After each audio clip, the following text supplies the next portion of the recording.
6 p.m. Pakistan Standard Time. Assalamu alaikum. This is Radio Pakistan. The news read by Farzana Khan. First, the headlines. Prime Minister has invited Chinese companies to invest in renewable energy projects in Pakistan, especially solar energy. Saudi Arabia has extended term of $3 billion deposit in State Bank to support Pakistan's economy. Economic Coordination Committee has approved over 8 billion rupees for various development schemes in the provinces under Public Sector Development Program. Pakistan has reiterated its commitment to work with Afghanistan to strengthen mutually beneficial cooperation across the entire spectrum of bilateral relations.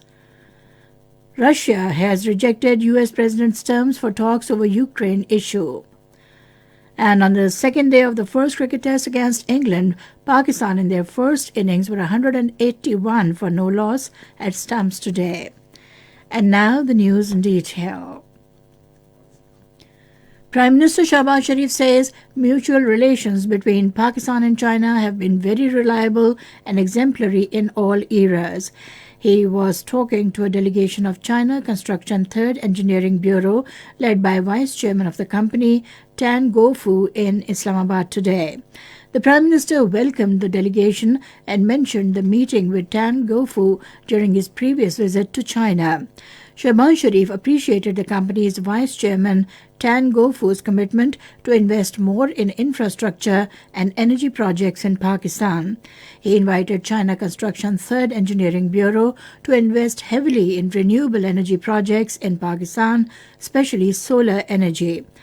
The Prime Minister thanked the company for donating various items to help the flood victims. Saudi Arabia has extended the term of $3 billion deposit in the State Bank of Pakistan through the Saudi Fund for Development to support Pakistan's economy. The extension of the deposit period is a continuation of the support provided by the government of Saudi Arabia to Pakistan. The purpose of the deposit is to augment the foreign currency reserves in the bank and help Pakistan deal with the economic impact caused by COVID-19. Following the royal directives and reflecting the continuation of close relations between the two countries, the Saudi Fund for Development signed a $3 billion deposit agreement with the State Bank of Pakistan in November last year. Economic Coordination Committee has approved over 8.10 billion rupees for execution of various development schemes in the 4 provinces under Public Sector Development Program. The approval was accorded at a meeting of the committee in Islamabad today, with Minister for Finance and Revenue Ishaq Dar in the chair. The meeting also approved lowest bid for import of 33,000 metric tons of urea. It also allowed Ministry of Economic Affairs to sign debt rescheduling agreement with Japan Bank for international cooperation for debt suspension of COVID-related amount worth $26.150 million. The National Assembly was informed today that bilateral trade between Pakistan and the United States witnessed an increase of over 38.3% and touched $10.5 billion during the last fiscal year. Parliamentary Secretary for Commerce Syed Javed Ali Shah told the House during question hour that the government is actively engaged with the United States to get further market access for Pakistani agricultural goods, including mangoes and dates. He was confident that Pakistan's exports to the United States will continue to grow in the coming years. The Parliamentary Secretary said Pakistan is negotiating for a free trade agreement with the Gulf Council Cooperation to get market access for goods and services. He said Pakistan is also engaged with Saudi Arabia under the ambit of the Supreme Coordination Council to enhance exports to the kingdom. Japan has provided over $4 million to the United Nations Children Fund, UNICEF, on humanitarian grounds to improve water, sanitation and hygiene infrastructure in the flood-affected areas of Pakistan. The fund would be utilized for refugee settlements and host communities in Khyber Pakhtunkhwa and Balochistan provinces. Meanwhile, an event was held in Islamabad today by UNICEF to acknowledge and thank the government and people of Japan for their usual and generous support for the children in Pakistan. This is Radio Pakistan giving you the news. Minister for National Health Services Abdul Qadir Patel says Pakistan government is extending every possible support to Afghan brethren in medical field. Addressing media in Islamabad today, he said Pakistan has constructed 3 hospitals in Afghanistan at a cost of 2.3 billion rupees.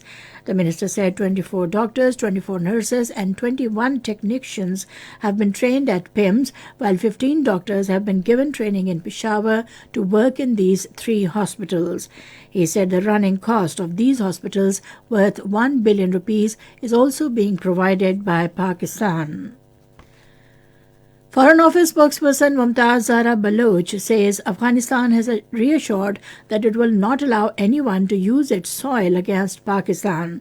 Addressing the weekly media briefing in Islamabad today, she said the assurance was given by Afghan authorities to Minister of State for Foreign Affairs Hina Rabbani Kar during a recent visit to Kabul. The spokesperson said Tehreek-e-Taliban Pakistan is a threat to Pakistan and we hope that Afghanistan will fulfill its promises in this regard. She said Pakistan is committed to work with Afghanistan to strengthen mutually beneficial cooperation across the entire spectrum of bilateral relations. Condemning recent statements by a former Chief Minister of Indian state of Gujarat, Shankar Singh Waghela, and India's Home Minister Amit Shah, the Foreign Office spokesperson said such statements confirm BJP leadership's direct involvement in anti-Muslim violence during the horrific Gujarat riots of 2002 that led to the massacre of over 2,000 Muslims. She said it is an internationally acknowledged fact that Narendra Modi, who was then the Chief Minister of Gujarat, was directly responsible for fomenting anti-Muslim riots and the massacre of Muslims in Gujarat. The All Party Hurriyat Conference has said that brutal Indian troops have turned Indian illegally occupied Jammu and Kashmir into a hell for its inhabitants for demanding their UN-recognized right to self-determination. According to Kashmir Media Service, the APHC spokesman in a statement in Srinagar said that Indian troops have been carrying out violent cordon and search operations in different areas of Srinagar, Badgam, Baramulla, Bandipora, Kupwara, Islamabad, Pulwama, Kolgam, Shopaiya, Poonch, Rajouri, Jammu and other districts on a daily basis. He said that during these operations, the troops barge into residential houses, harass the inmates, including women and children, and vandalize the household goods. However, he maintained that the worst Indian state terrorism has failed to subdue the Kashmiris' freedom sentiment and they are determined to continue their struggle till complete success. APHC leader Advocate Davinder Singh Bhel, in a statement issued in Jammu, urged the international community to play its role in the settlement of the Kashmir dispute in accordance with the UN resolutions. Russia has rejected U.S. President Joe Biden's terms for talks over Ukraine war. Kremlin spokesman Dmitry Peskov told reporters that Moscow is certainly not ready to accept the U.S. president's condition of withdrawal from Ukraine before talks. And now cricket. On the second day of the first cricket test against England, Pakistan in their first innings were 181 for no loss at stumps today. Imam ul Haq with 90 and Abdullah Shafiq with 89 were at the crease. Earlier, batting first, England scored 657 runs in their first innings. And now FIFA. In FIFA World Cup 2022 in Qatar, South Korea will take on Portugal and Ghana will play against Uruguay today. Both matches will be played at 8 p.m. Pakistan Standard Time. And finally, we have the weather report for you. Cold and dry weather is expected in most parts of the country during the next 12 hours. However, partly cloudy weather with light rain and snowfall over the mountains is expected in Gilgit-Baltistan, Kashmir, and Upper Khyber Pakhtunkhwa. Foggy conditions are likely over plain areas of Punjab during night and morning hours. And that is the end of the news. For more news and analyses, log in on to our website radio.gov.pk and also watch live video streaming of our bulletins on the link facebook.com/Radio Pakistan News Official.